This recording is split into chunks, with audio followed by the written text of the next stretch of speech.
Smart পড়ুয়া মানে শুধু বেশি পড়া না, তারা জানে কিভাবে কম সময়ে বেশি শেখা যায়।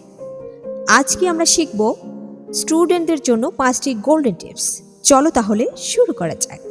নাম্বার 1, পড়ার আগে কঠিন বিষয়টাকে আগে ধরো। ব্রেনের শক্তি সকালবেলায় সবচেয়ে বেশি, সুতরাং সকালবেলায় শুরু করো কঠিন সাবজেক্ট নিয়ে। নাম্বার 2, 1 ঘন্টা পড়া, 5 মিনিট ব্রেক। এক নাগারে না, ব্যালেন্স করে পড়ো। নাম্বার 3, নিজের নোট তৈরি করো, শুধু পড়ে গেলে হবে না, লেখো, লিখলেই মনে থাকে।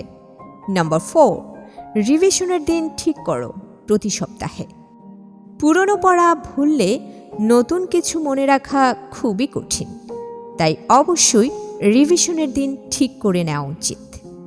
নাম্বার 5, যে পড়া বুঝো না সেটা জোর করে মুখস্থ করো না, আগে বুঝো তারপর শেখো।